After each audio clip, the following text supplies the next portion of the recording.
Today's edition of the podcast is brought to you by Coach Me Plus. Coach Me Plus is the leader in athlete management software and a product that I've been lucky enough to be using for a little over a year now.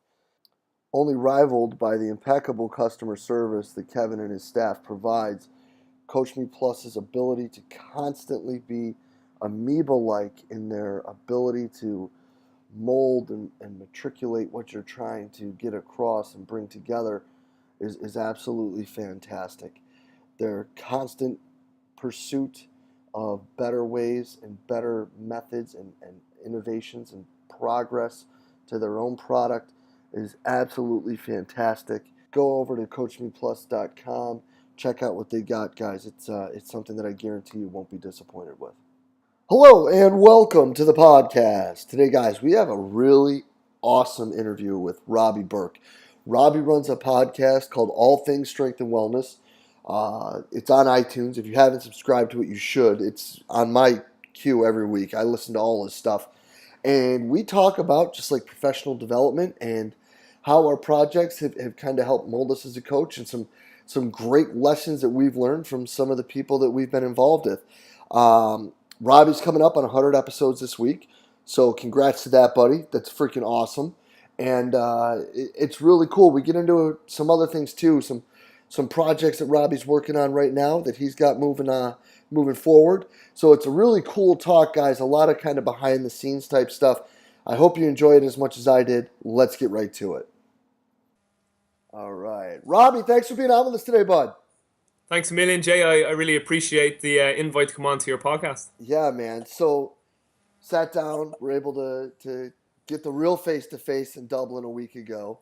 Yeah. And some really good conversation. But I think that what could be really neat is, unfortunately now we're across the pond again, is talking about the podcasts, what we've taken, what we've learned, and how that's changed, as a coach. So let's start there.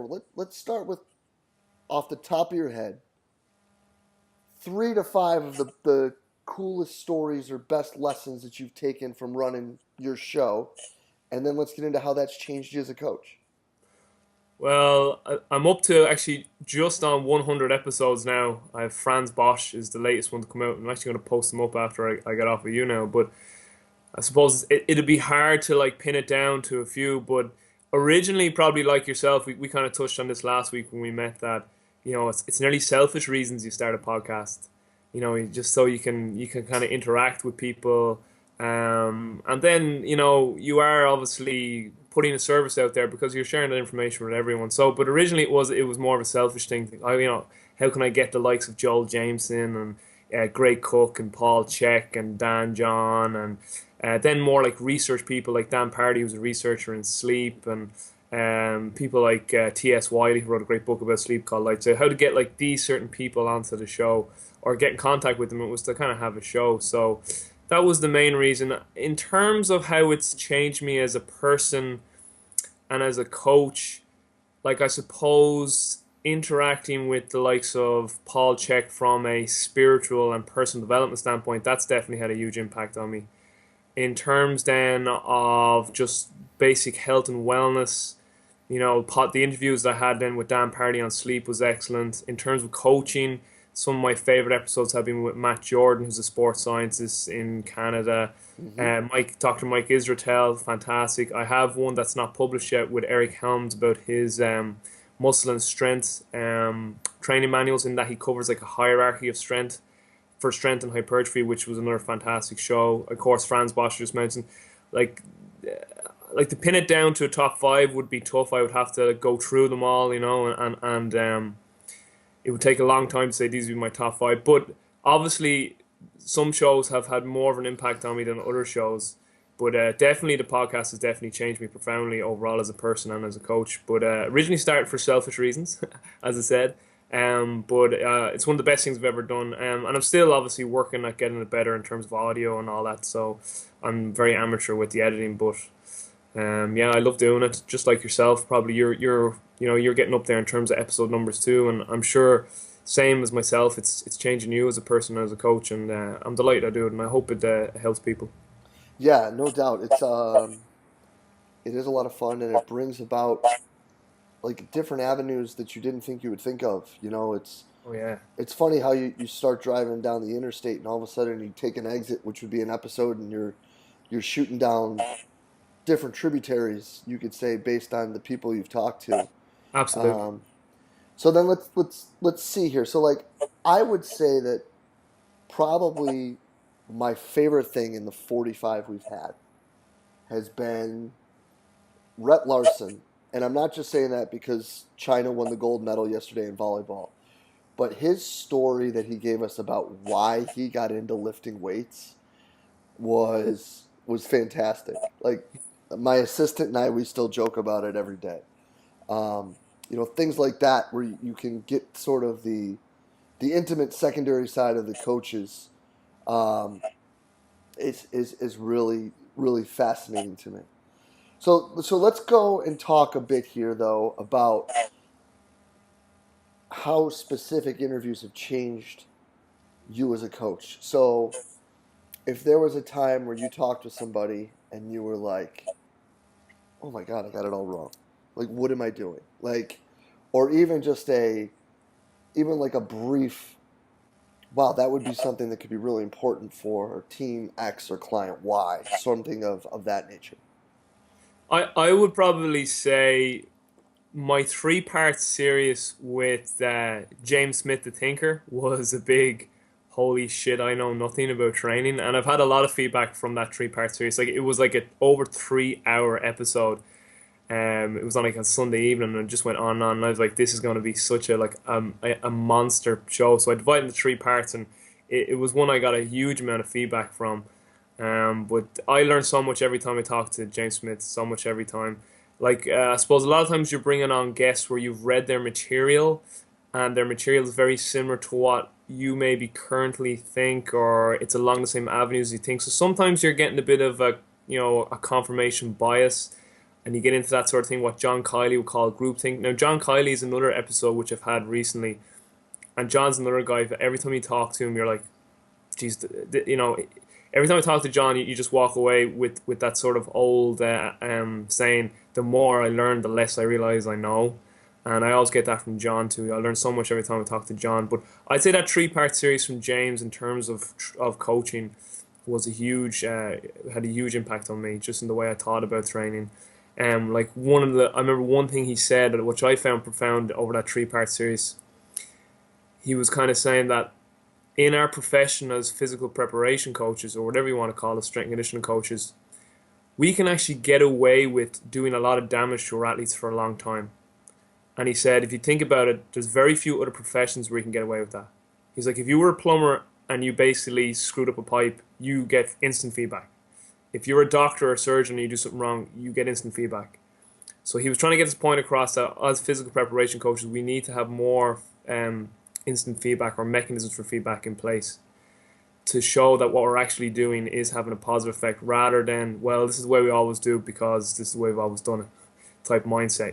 The usual Right. sort of lift heavier weights, just do these runs because this is what we used to do for football, even though it makes no sense from a scientific standpoint when you look at the bioenergetics, just for instance. James all speaks about that. And then, listening lately to the likes of Dan Faft, who is someone I hope to have on the podcast at some stage, and who I'm actually lucky enough to be interning with this year when I go up to Altus. I can't wait for that with Dan. And also with John, they always speak about feedback. Always speak about getting feedback from your athletes, whether it's after that session and these weekly debriefs. But I just remember when James said that, I was like, that is so true. I've never really thought about it that way, that we can go on a long time doing a lot of damage. And it could be purely like accidental, if you want to use that word. Like it's not sinister. The coach actually believes they're doing good to the athlete, but the fact they don't get that instant feedback, like a surgeon, like it's like if a surgeon nicks the wrong nerve or doing a brain surgery, like they'll know straight away. Or if they nick an artery, they know straight away. Like they have just better operating procedures in place in terms of getting instant feedback. So I think that's one area that was very much brought to my attention with the interviews with James. And then how has that changed what you're doing now? Well, one is feedback from athletes. I think sometimes one thing I've been reading an awful lot lately or looking into is ego. So like the likes of Ryan Holiday's got Ego is the Enemy, and if you read any stuff by Ryan Holiday, or like if you read any of the great stuff by any of the great leaders out there, like all the books that start talking about the subconscious mind versus your conscious mind and how we're conditioned by society, and then our ego versus our true self, a lot of coaches just have too much ego in the game. So one of the best things that our friend Kier went on flat. This is one of the best things I've ever heard a coach say, and this came from Kier. And this wasn't on the interview I'd done with Kier. This was somewhere else I heard this. I think it might have been on your podcast, might have been. But he said basically, and I'm paraphrasing, he said that sometimes the best thing for a physical preparation coach to do is to just step aside and do nothing. Sometimes we feel that we have to interfere, that we have to add to show that where we got the self worth as part of the whole management team. So we need our piece of the pie. Like, this is why I'm here. Like, I have to do this because this is my role in this whole organism or this, So, whereas at times it's like, no, these guys actually just need to play their sport and they don't need me to put any more stress on their physiology.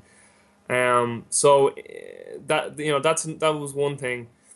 In terms of that advice from James about instant feedback, getting feedback. Sorry, the reason that came up was because sometimes we're too afraid to ask for feedback from our athletes. Like, we're too afraid to actually ask the athletes at a weekly debrief. Well, how do you find training? How do you find my coaching? What do you think of the training we do? Do you like the structure? What exercise do you like? What exercise don't you like? We're nearly afraid to be what we feel is criticism, and really it's constructive feedback. It's only going to make you better at the end of the day. So that's one thing, to actually be able to stand up as a man and say, no, I want feedback because this will make me a better coach, which in turn can help me make you a better athlete. In terms of instant feedback, just better interaction with athletes on a human level. First of all, like, we hear this all the time. Like, there's people probably rolling their eyes and, oh yeah, but it's so true. Like, it is so true.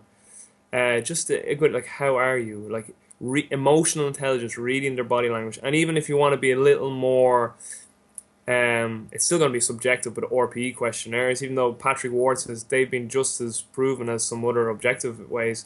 I mean, if you have the logistics, you can get into things like obviously HRV and whatnot, and that's giving you more of a daily readiness. But just better interaction with your athletes in terms of feedback. How did that feel? Just ask them those type of questions instead of just kind of going with emotions, and then you could fall into ruts. We all do this. You can fall into ruts in your coaching, and just think things of that nature. Like, a question that is very hard to answer, Jay, and I mean, if you have anything to illuminate on this, I'd love to hear it, and anyone who's listening. And it's a big question I'm looking into lately, and it really comes from Fran Bosch's work, is how do we truly know what we're doing is actually transferring to better performance? Like, how do we really know? It's such a hard question. So, in terms of getting instant feedback, like, you can get instant feedback with VBT, but is moving the bar that fast going to help that basketball player shoot a 3-pointer better? Can anyone answer that? I don't know. I don't know. So, but instant feedback, debriefing, and just being more in the moment. I actually got that from Stuart McMillan in one of his article series. He was like, and I get this so much. He talks about not being in the moment with your athletes. Like, are you truly present with your athlete? Like, are you actually there? Or are you just like somewhere else? Like, you might as well be just on your phone texting. Like, are you truly present with your athlete? I'm trying to do that nowadays. Even now, what I've started to do with my students is I teach in a personal training college.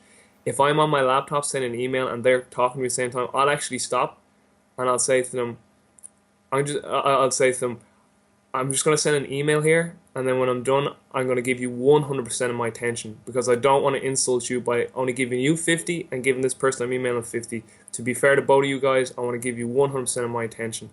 And so I'm trying to do things now where I'm trying to be a bit more aware and a bit more in the moment. Or if someone asks me a question, like, I'll just say, give me 1 minute, and then I'll get right back. My students actually laugh now because someone will ask a question and I'll be finishing something on the laptop, and then I'll literally go, what did you ask me there, Niall? And he was like, that was a minute ago. How did you remember I even asked you? Because, like, I want to be more present. I'm trying to be more present with people. So feedback from the athletes, being more present, and being debriefs, asking for feedback. That was a big thing I took from the likes of James and John Kiley and Dan Fath, who I haven't interviewed Dan, but I've interviewed James and John. Yeah, no, I think that the whole idea of what matters is really tricky. Yeah.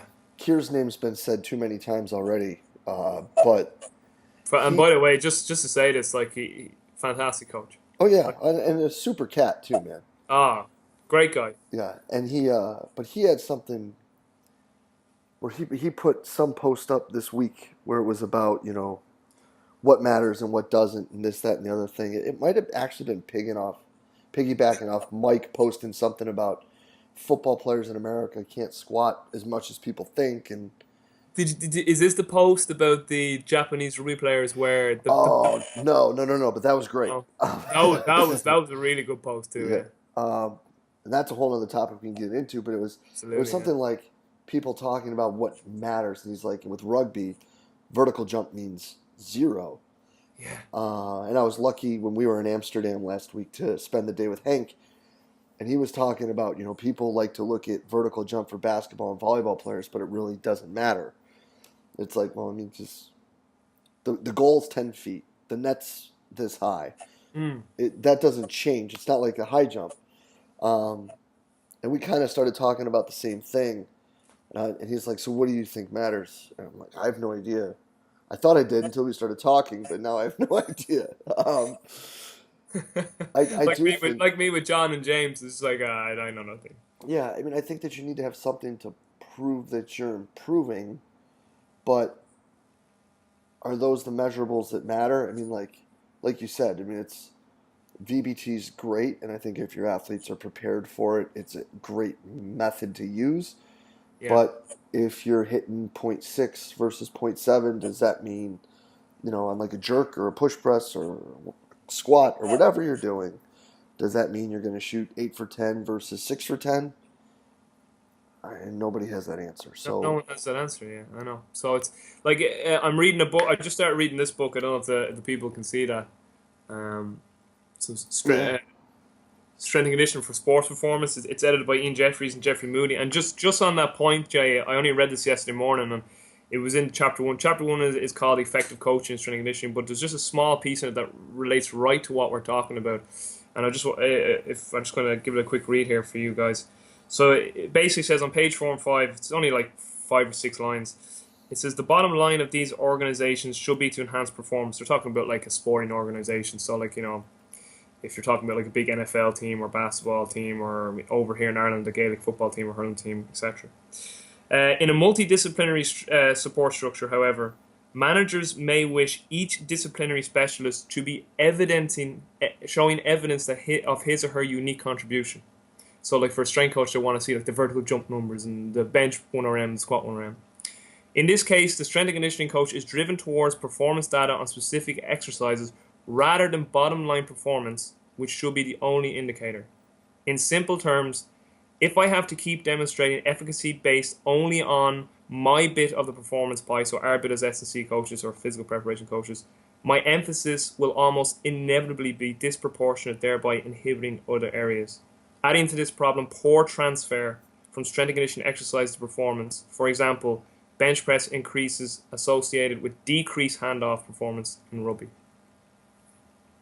So that was just one sort of example there of what we're talking about. So that's what I mean by ego. Again, the coaches feel that they need to have their bit, and then they need to justify. Well, vertical jump went up, squat numbers are going up, but then we never step back and ask, but how do we know that's enhancing performance outside of beginners? Because we know beginners have such empty cups with physical capacities that obviously, starting to fill those cups in terms of their physical capacities, more than likely, if not always, will increase their performance to some degree. But past that, like, how do we know? Right, right. No, and that's awesome. And I'm gonna put a link to the Amazon page for that book too. So that's Strength and Conditioning for Sport Performance. Yeah, Strength and Conditioning for Performance, edited by Ian Jeffries and Jerry Moody. It's quite a big book. It's very fat, but it's so small. Like if it was probably your traditional A4 textbook, it would only be probably 300 pages. It was like 600, but a lot of it is just graphs and references. So it's probably only about 400 pages of reading. So Good, good. Well, we'll make sure we put that in there. So yeah. now, piggybacking off that, is there anybody that you've talking with in the 100 weeks you've been doing this? So almost 2 full years that you've talked to them and been like, wow, that's not really what I thought they were going to be like. Or like the message they gave was like, maybe not a 180, but a different angle than you expected them to come from. Probably Dr. McGill surprised me when I interviewed him.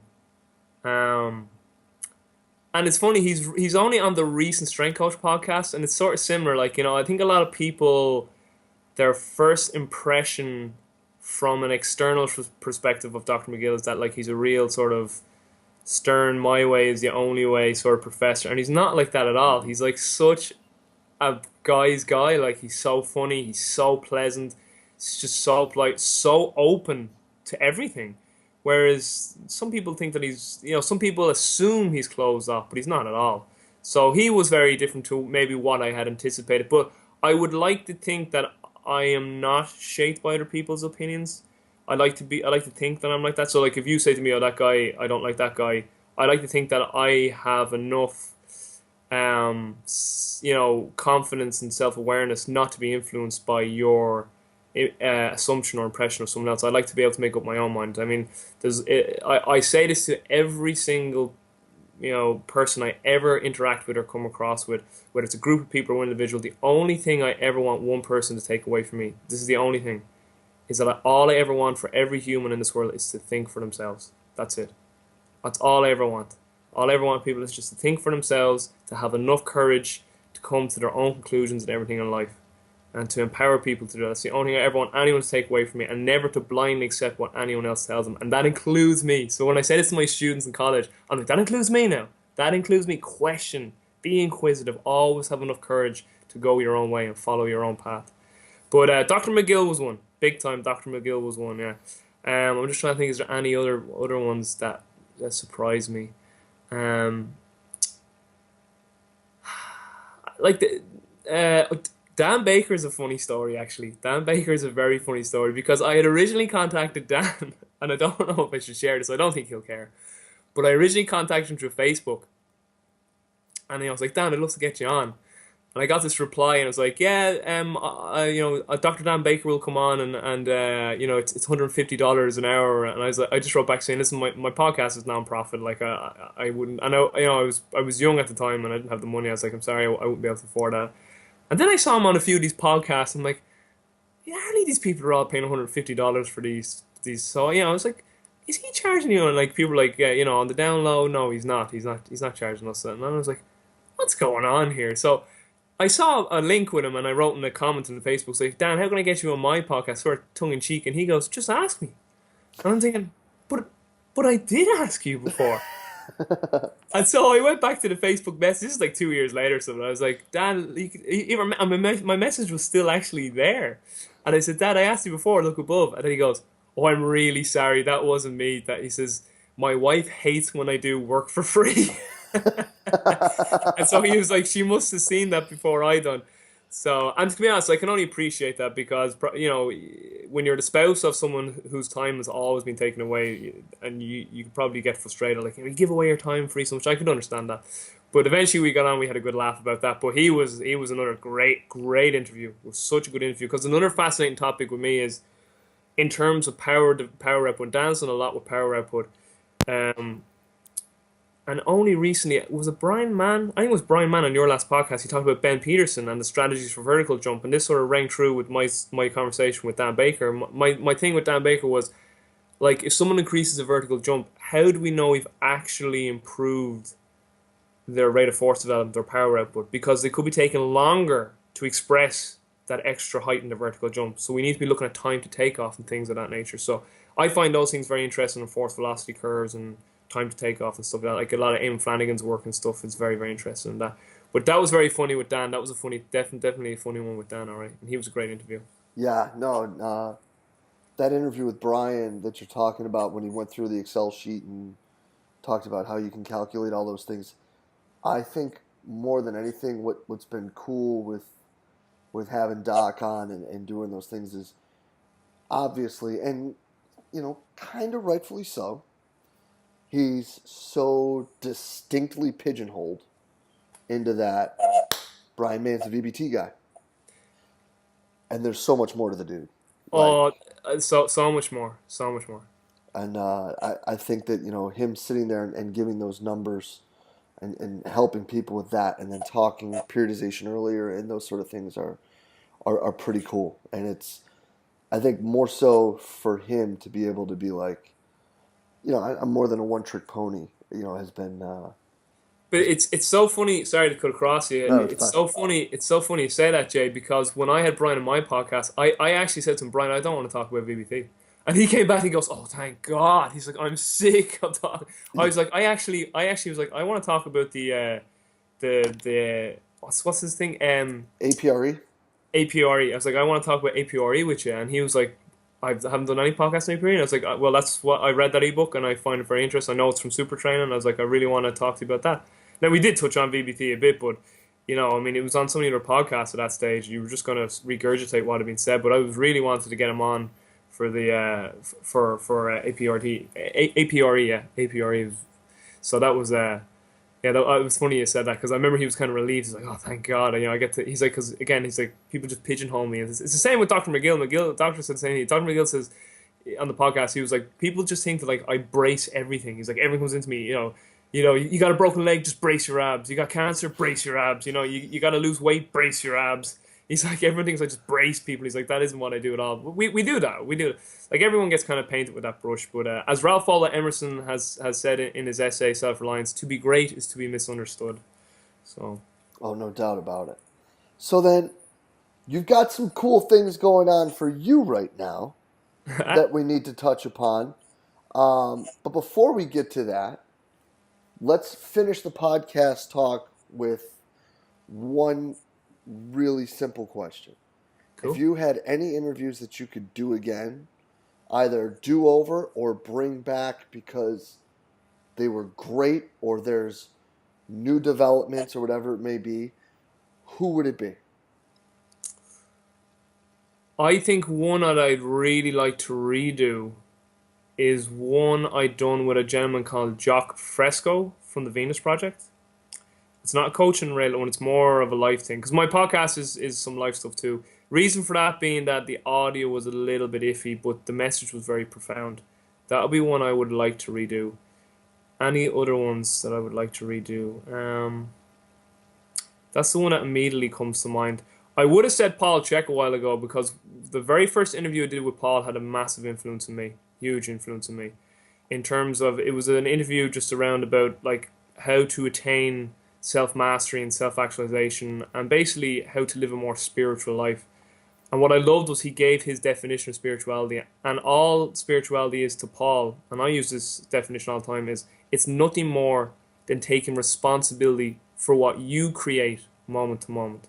And I thought that was such a beautiful definition. So ever since that, I wanted to get him back on again, and I only recently just had him back on, and that was more about child development because he recently had a baby. But one I would like to redo is probably the one with Jock Fresco, just because such profound wisdom. He's had a profound impact on me as a human being. He was the first real person to confirm what was always sort of a belief I've had since a young age. Like I was always someone that always wanted to know why.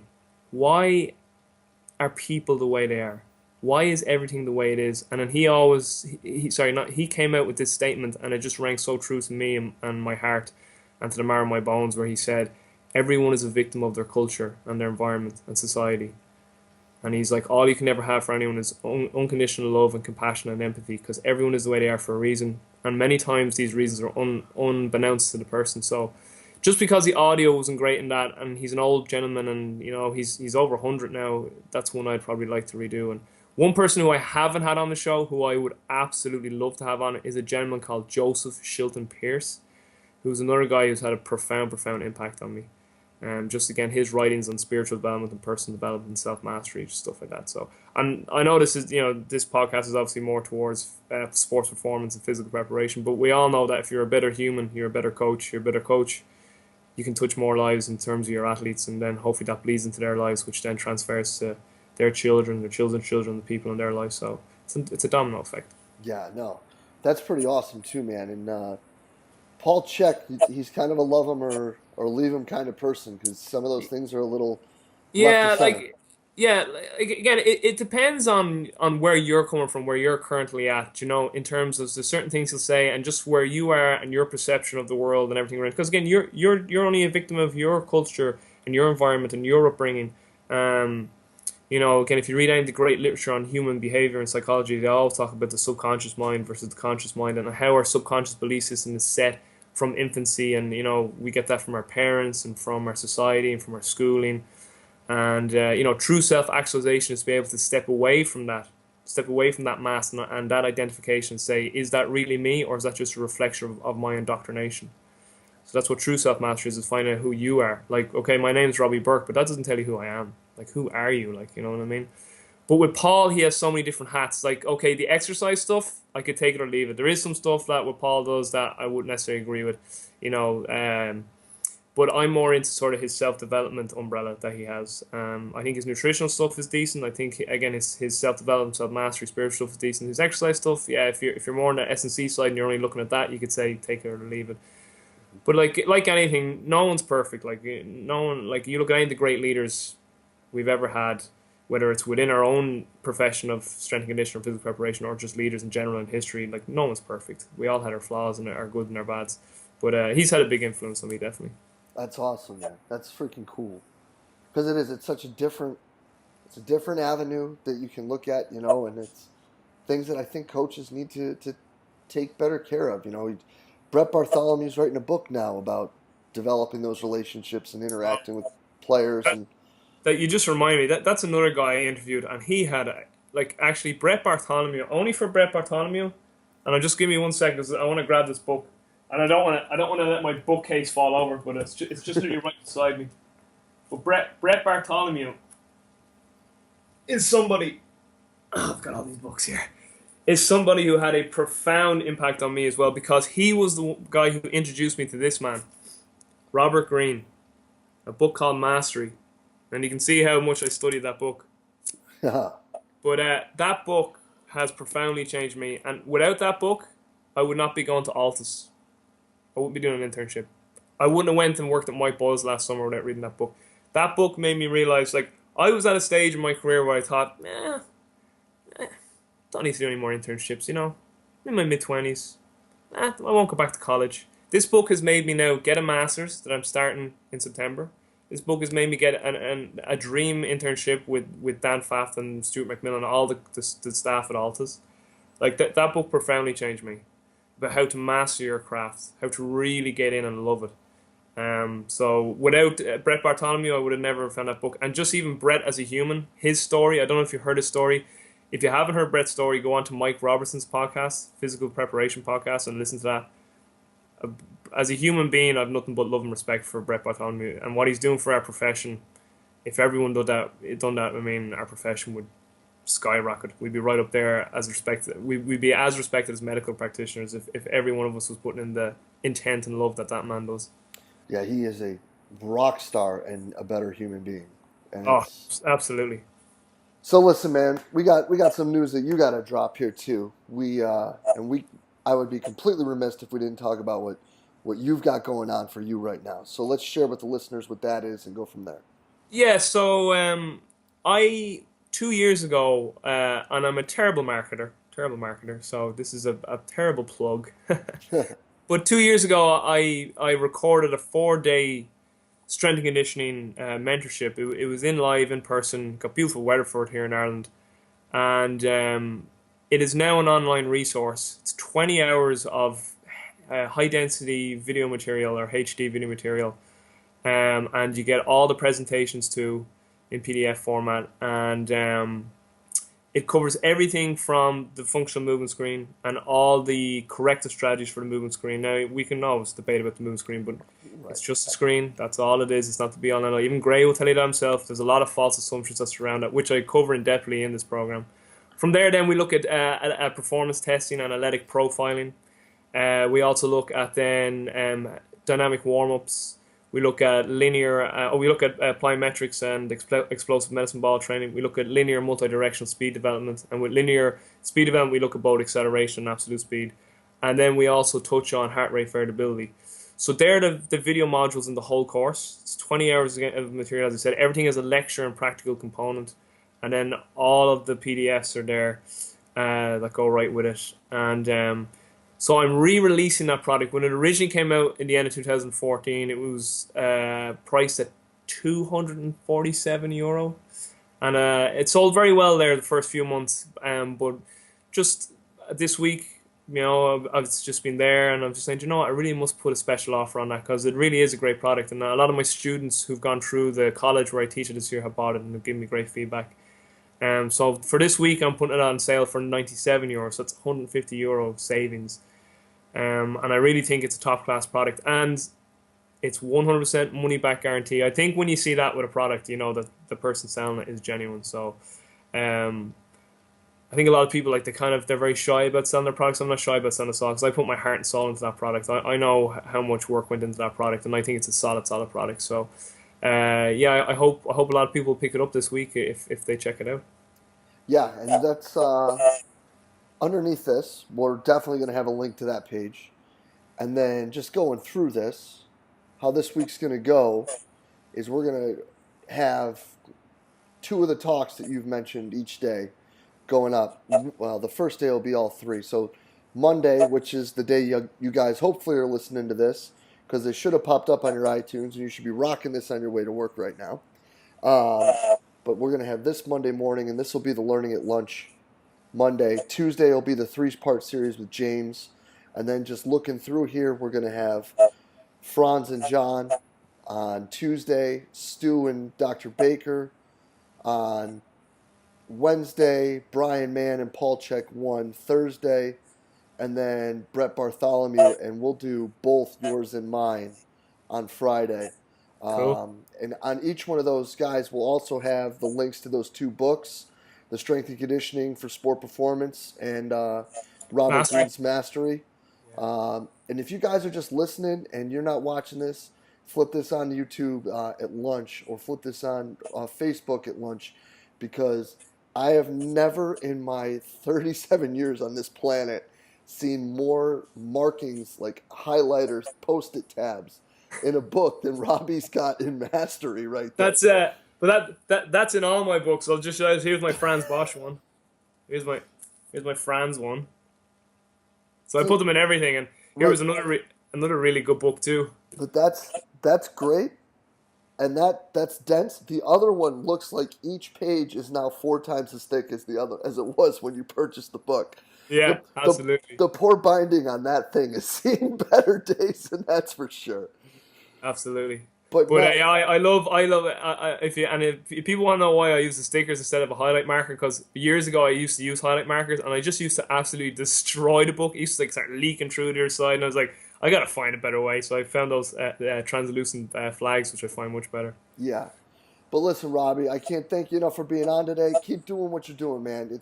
You're helping the profession better week by week, putting out the product you are for free, and not asking anything from people. It's a fantastic resource that's covering a lot more hats than a lot of us are, man. It's really appreciated. So keep doing your thing, man, and we do appreciate it. Thank you very much. Thanks a million, Jay. I really appreciate it, brother. Yeah, brother, and we'll get this up and we'll get all that information out to everybody here in the as we were talking at coffee the other day, the Savasp world, and we'll be in touch soon, brother. Don't leave out that last S. Don't be Carl Valley. Of course, right? Well, listen, man. Thanks again, and we'll be in touch soon. Yeah, thanks a million, Jay. All right, bro. And a huge thanks to Robbie Bourke for taking the time out and talking with us today. Lots of great things going on over there, guys. And like I said, we're going to have Learning at Lunch with all the stuff that he's been putting out that we referenced during the talk today. Some really fantastic talks, great information. Definitely going to help coaches get better. If you haven't subscribed to his channel, do so now. And guys, the links below are also going to have a direct link to the books that we referenced in the talk, all the podcasts, and of course, the product that Robbie's got the huge sale on right now, the mentorship. Pick that up. It's absolutely fantastic. 20 hours of great stuff, guys. Basically, this dude just laying it all out there. This is what I've learned. This is what we're doing. This is how we work things. It's big time stuff. And for what, 99 euros? That's about $110. It's really a steal for 20 hours worth of stuff. And as always, guys, if you enjoyed the talk, please share it through the social media outlet of your choice. Robbie's just like us, man, trying to drive conversation, trying to help the profession be better than it was yesterday. So get on that. Subscribe to his podcast as well. If you did enjoy it, guys, share it. Tweet it, Facebook, whatever it may be. We really appreciate you guys being a part of what we do here at Central Virginia Sport Performance, and we will be back next week with another awesome guest. We will see you then.